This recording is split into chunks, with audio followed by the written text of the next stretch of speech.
Welcome to Walking Through Glass, the podcast with your host, Dr. Dina C. Brown.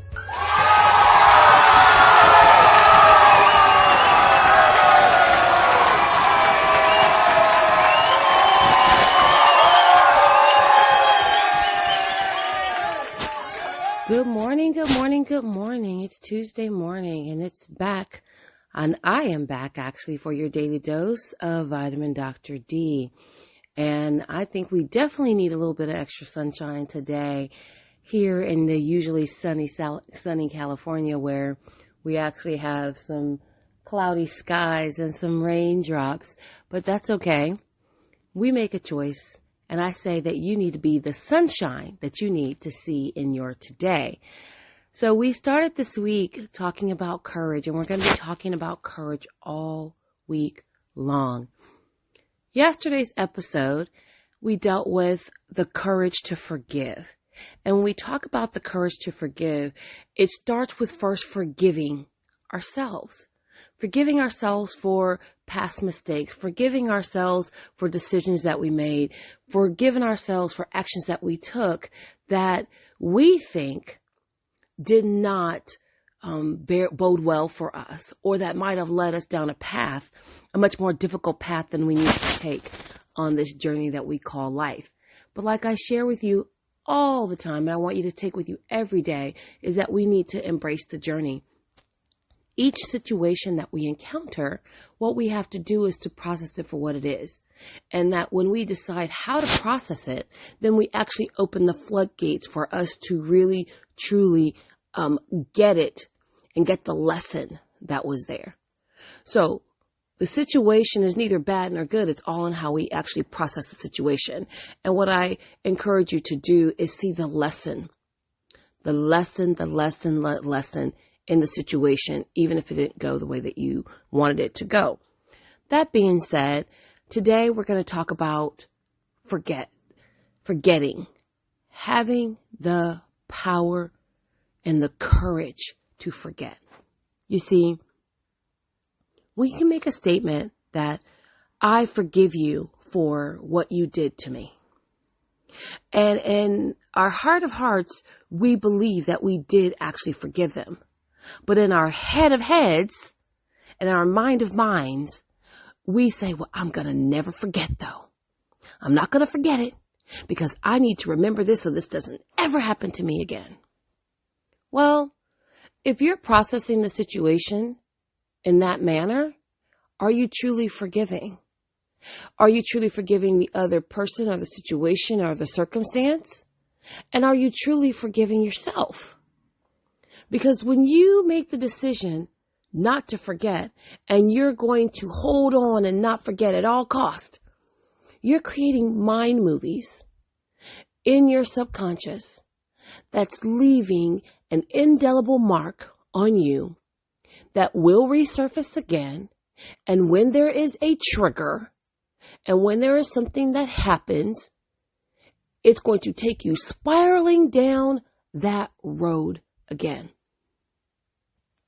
I'm telling you, I know this. Trust me. I know this like the back of my hand. There's so many situations, it's kind of like, oh, which one do I focus on? That it's happened. Now, here's my truth, is that I don't always say that I forgive people. I just say God's still working on me.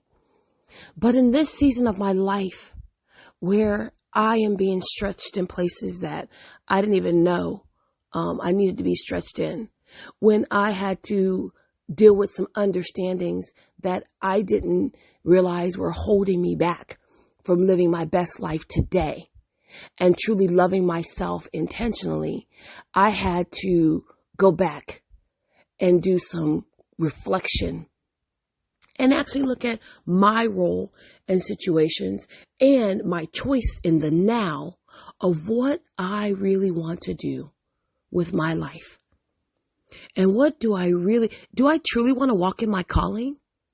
Do I really want to walk in the calling to inspire, empower, and transform lives? Or is that just a catchphrase? Is that just a branding, a piece of branding? And what I realize that it's not.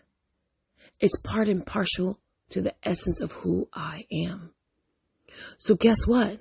I had to go back and do the inner work on me.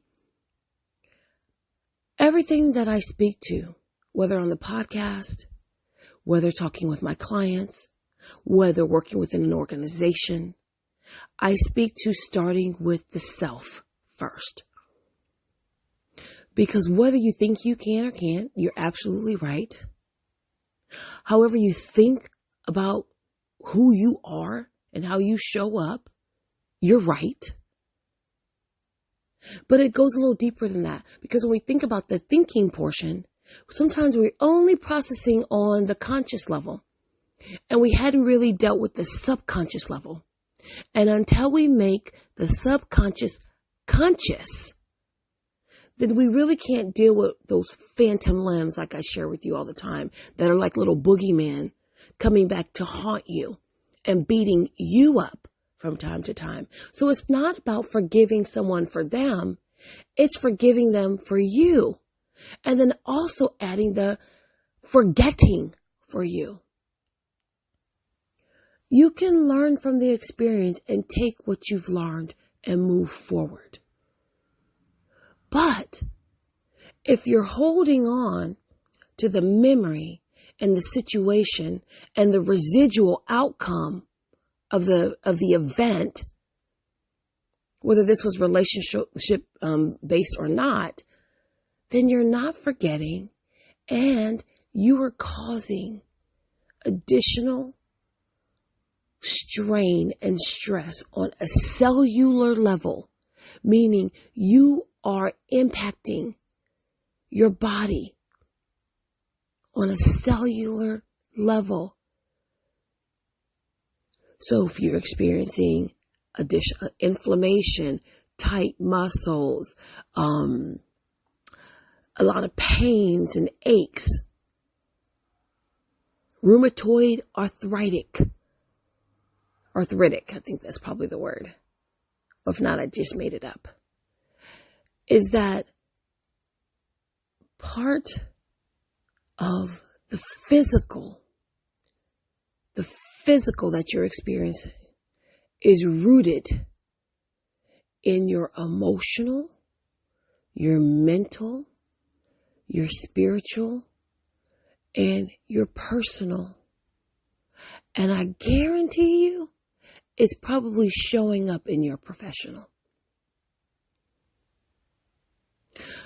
Are you having difficulty trusting people? I used to say, well, I don't really trust anybody. And my circle was so small that I almost kicked myself out. And I used to always say, I'm from the show me state.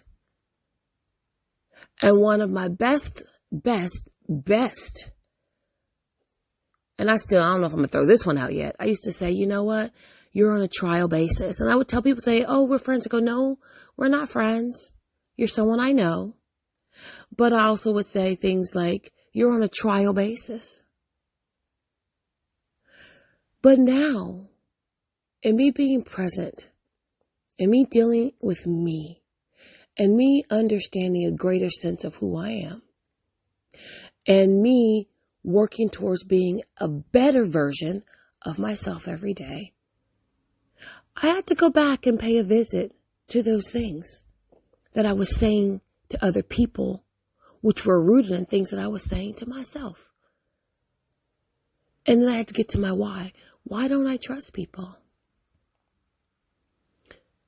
Did I not forgive for things that have occurred and happened to me? Yes, that's number one.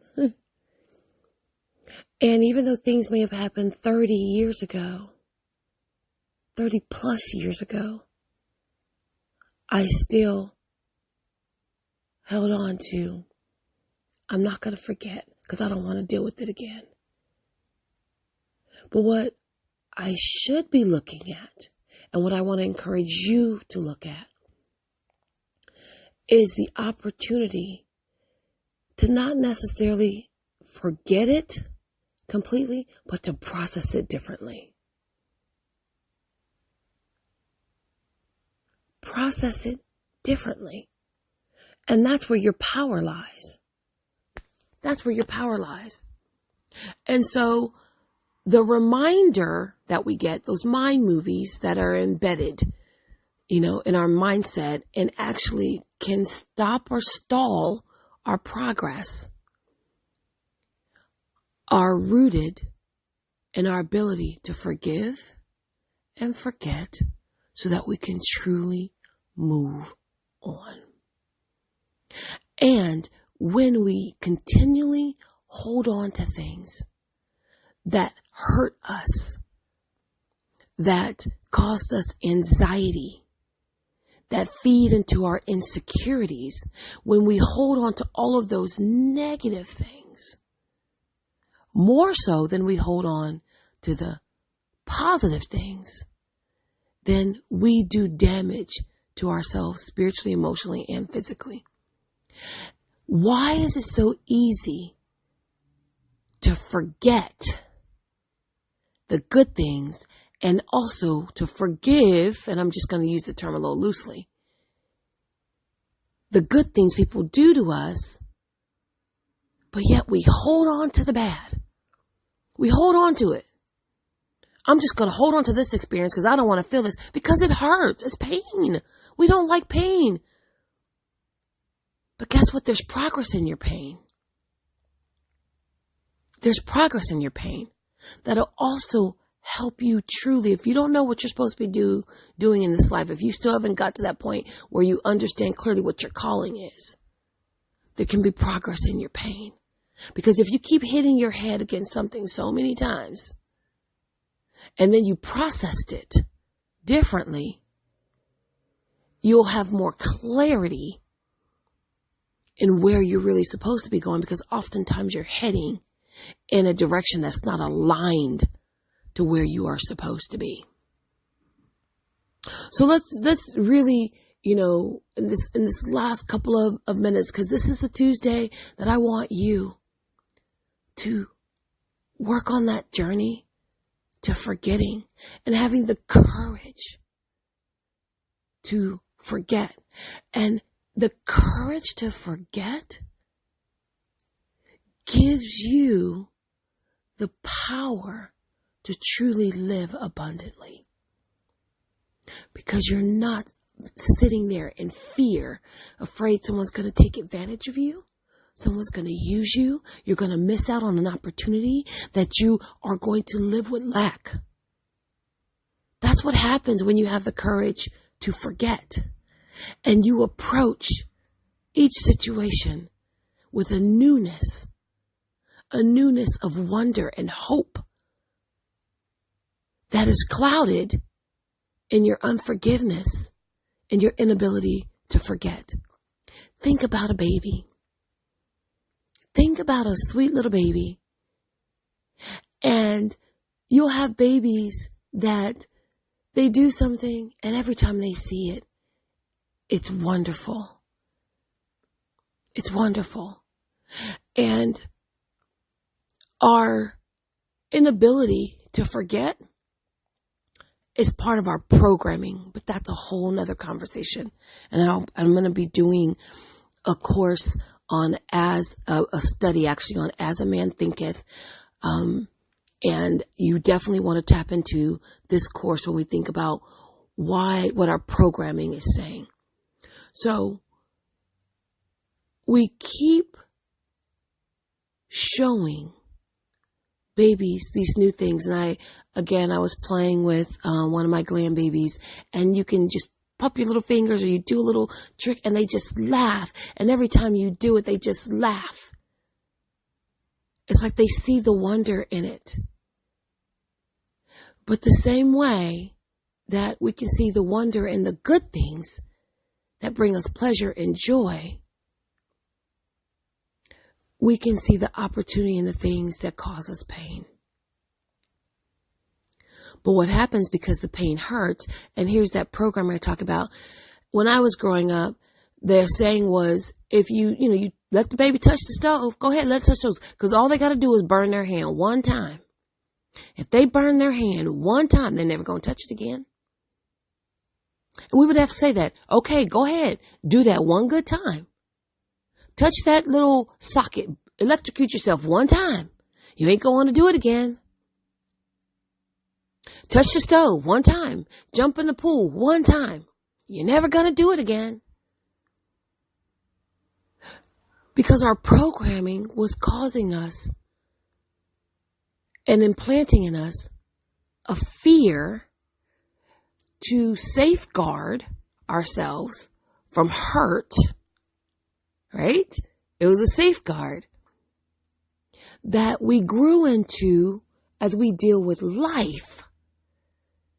That same safeguard, if this person hurt me, I never want them to hurt me again. If I made a mistake in this situation and I was embarrassed or I was shamed, I never want to feel that again. So you hold on to it.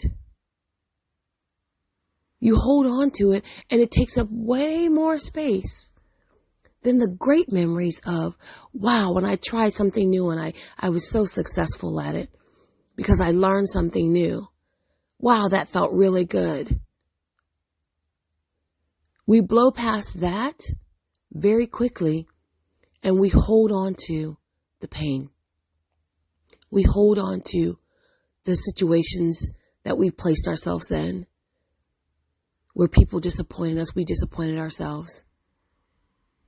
And when we can't forgive others, it's one thing. But when we don't forgive ourselves, it's another. And when we fail to forget that there was a lesson in it that caused us to be a greater version of ourselves today, then it's a travesty. It's a travesty. To have the courage to forget has to be coupled with the courage to forgive so you can grow to your next greater. One of my most golden nuggets that I have literally had to share with myself each day when things happen and I stop living in my present and start to have those mind movies and go back and spend way too much time in the past, reliving some things that caused me pain, that I haven't completely forgiven myself for, and that I keep thinking that if I don't forget it, it's going to protect me. Well, guess what? I don't need to protect me. I need to live. I need to live. Because everything that I've been through, everything has prepared me for such a time as now. I didn't say I had to like it. I didn't say that I had to feel good. I didn't say that it was going to be something I want to emblazon on a billboard. But what I can say is that all the experiences that I've had has shaped me into the woman I am today on this Tuesday in June. And if I am to truly honor the space I'm in and love myself intentionally, on purpose, with purpose, then I cannot detest and hate and not forgive myself for all the things that made me, that have been part of the process, have been part of the journey. So I encourage you today to not only forgive yourself, which opens the door for so much grace for you to forgive others, but more importantly, to forget so you can start anew, so that you can continue down your path to take those risks, to champion those causes, with that first person on your list to support being yourself, because you deserve it. You are enough. You're more than enough. You're everything that you need to be the greatest version of you. Now that is something that you shouldn't forget, is that you have the power to live in the greatest version of you. You just have to make the choice and the decision to not only forgive, but to forget any and everything that doesn't add value and help you accelerate to your next greater. So that is your daily dose of Vitamin Dr. D. And I encourage you to continue to live your life on purpose, with purpose, unapologetically. And to share this podcast, Walking Through Glass, which is available on iTunes, Spotify, Stitcher, Google Music Play. And you can actually even catch it on my YouTube, Dr. Dina Speaks. So with that being said, go and seize the day with a newness and a freshness that brings you joy. Have a wonderful day, and I'll see you on the waves. Actually, I won't see you, but hopefully know that I'm smiling at you. And I appreciate you tuning in and listening and sharing and growing with me on Walking Through Glass, the podcast. Have an amazing day. Bye-bye.